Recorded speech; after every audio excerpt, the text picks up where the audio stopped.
Project and welcome to your weekly tutorials. I am so excited to dive into this routine with you because we have quite a few unique series that we are doing in this week's routine.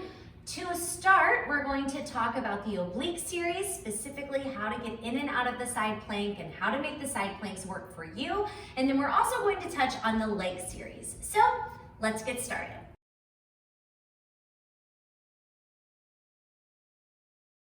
So the very first thing that we have to do in the oblique series is determine a side plank that feels best for our body. Now, we do have a full tutorial all about side planks if you are in the place where you need to explore a little bit more, okay? But I'm gonna run you through what some of those side plank positions would look like. So we can be on the forearm or up on the hand. We can take the knee. We can take stacked feet. We can take crossed legs. Same thing if we're looking at ourselves up on the palm. Again, you can take the knee, you can take a crossed foot, you can take a stacked foot. And then today, I also want to show you how you could do this series off of a chair, so you could also have a chair side plank.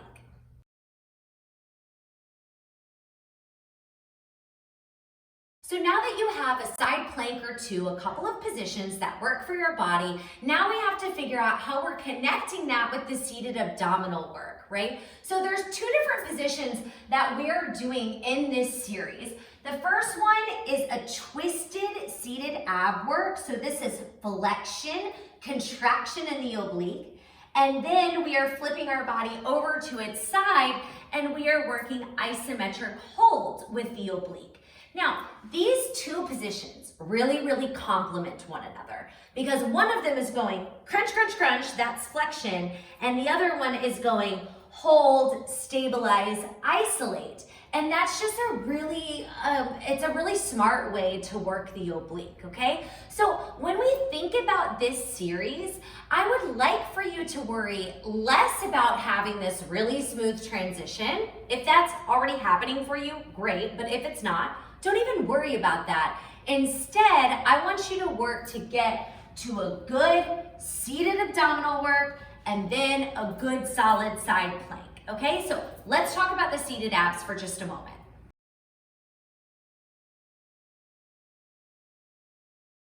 Okay, the peak position of the seated abdominal work is once we scoot back, twist, and then reach. This fingertip reach, I think, is actually going to give you the most sensation going on right here in the side of the waist. Now, when you take the reach with your arm, I want it to be big. And I'm always talking about letting your range of motion be a little bit smaller. Not in this case. In this case, you want to take the fingers as far as they can go. Because if you bring your hand too much underneath you, it's going to be more like you're just sitting down and watching TV or something, and not so much like you're actually doing an exercise. So pulling the belly in, taking the reach with the arm is going to give you that twist and that little cut into the side waist. I also want to show you that you could do this on a chair as well. I'm going to be giving you a chair option. This is really great for those of you who have super tight hip flexors that won't quit, or for those of you who are pregnant, okay? So I could have one leg straight, one leg bent, I'm already scooped, but I scoop backwards, I take my twist, and now my reach. Just the extension of the arm gives me more heat, more challenge through the abdominal wall. So when we take this series, we want to make sure that we have a count that we get to where we feel the side of the waist and we have a long reach in our arm.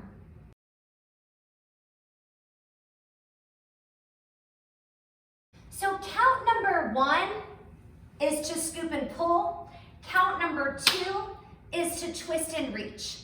Count 3 and 4 are the two counts that you have a lot of room to play with.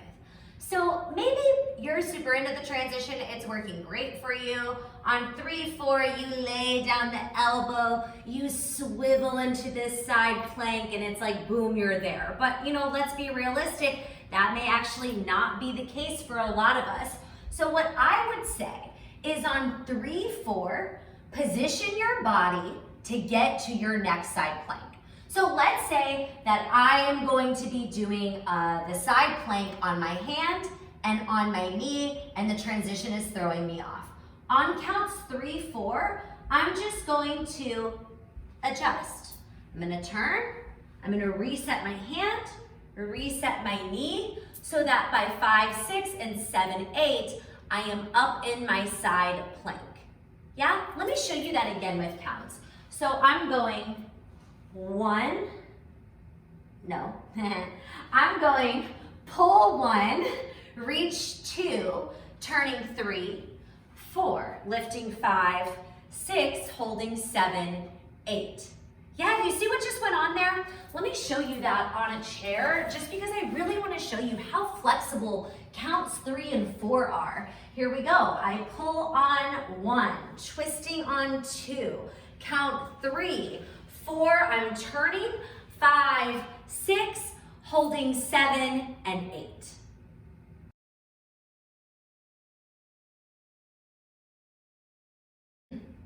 Now, when we transition back out of the side plank, we're trying to make 2 things happen. Number 1, we're trying to land lightly on the floor. Number 2, we are trying to hit that little side twisted oblique spot one more time, okay?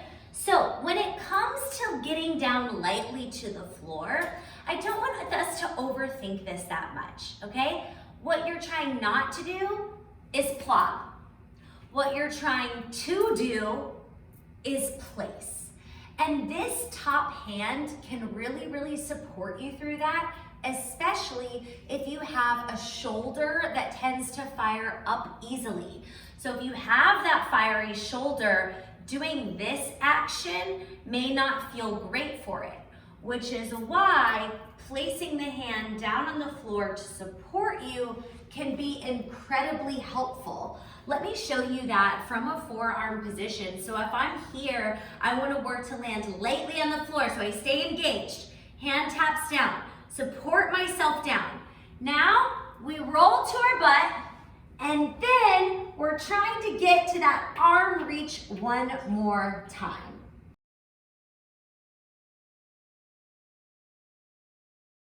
Let's also view the chair version. So here I am in my side plank on 7, 8. On 1, 2, I support myself down. On 3, 4, I want my arm reaching back so that on 5, 6, I can bring it forward and then shake everything out on 7, 8. So we pull 1, twisting, reaching 2, transitioning any which way, 3, 4, hitting that side plank, 5, 6, holding 7, 8, transition down any which way, 1, 2, reach the arm, get engaged, 3, 4, arm forward, 5, 6, shake it out, 7, 8.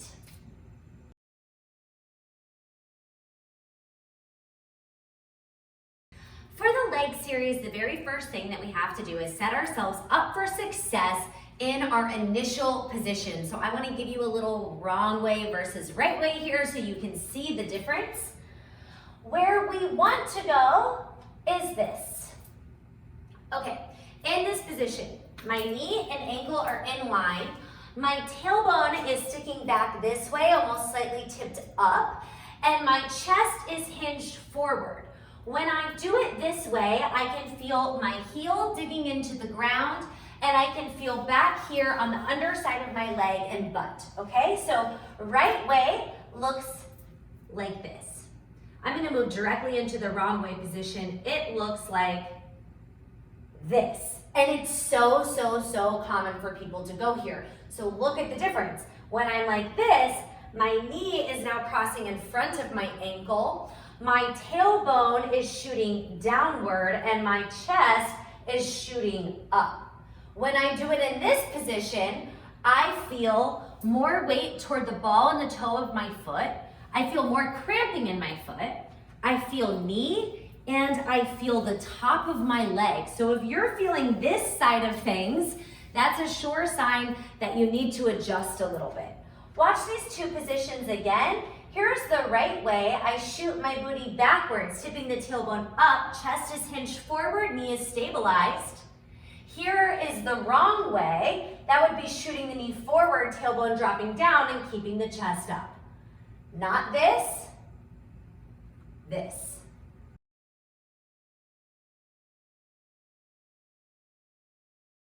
Now this position moves us back to a become lunge. So we lower down 1, 2, we extend out 3, 4, and then we're taking kind of this little cardio burst coming in 5 out, 6 in, 7 out, 8.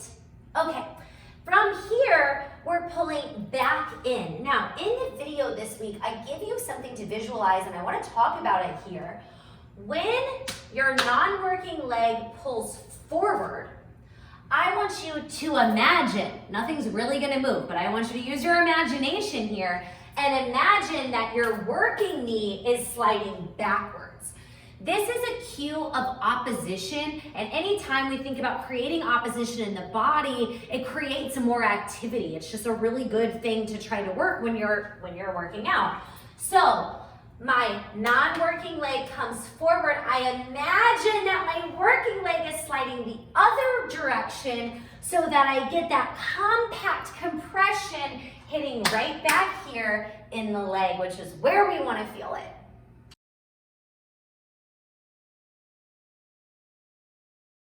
And then we move into the second part of this series, which is the standing kind of abdominal work. And the main thing that I want to show you in this is that you are not lifting your knee up and down.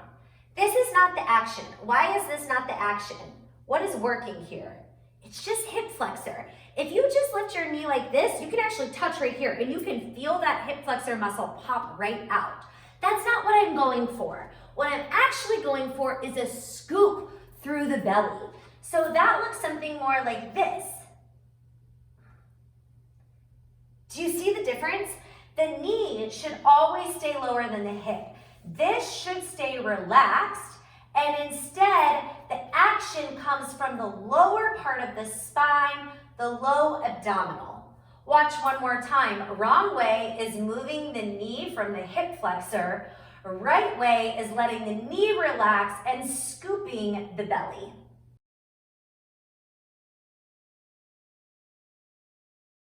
Okay, this series is requiring a lot of stabilization in your working leg. It's a lot of single leg work, which means that this leg is holding all of your body. So it is not uncommon that you may get a little bit of sensation in your foot or in your calf. I do want to express that this series helps strengthen the muscles in your feet, the muscles in your ankle, as well as the muscles in your calf. So if you're feeling some heat there, that's okay. If you're feeling like cramping, like, oh my God, I cannot stay in this, that's when we know we need to adjust. And if you're feeling a ton of cramping in the foot, it could be because you're curling your toes into the ground and really tensing through the foot and ankle instead of relaxing into the floor. So that's number one. Watch that the toes aren't clamping down. Number two, you may need a little bit of extra support for the body so the foot doesn't have to work so hard, right? Maybe you're somebody who's like on your feet all day or you wear heels. You just may need to take some extra support so you can focus in on the glute and relax the foot itself. Holding onto a chair in this series or like touching onto a wall it's not going to make it easy. It's just going to relieve you from the base of the leg so you can feel more in this side, yeah? And then the third thing, if you're feeling cramping in the foot, just stand up and shake it out, right? I do this every so often. If I just start to get too much foot, I'll stand it up, shake it out, and then go back into my series.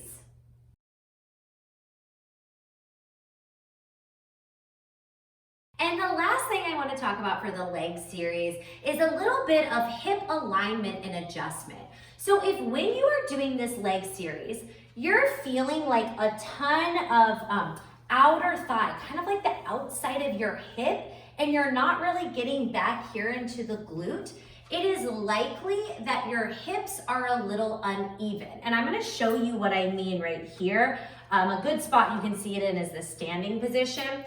So if I'm up like this, it's really easy, look at my hip bones, to drop this hip down.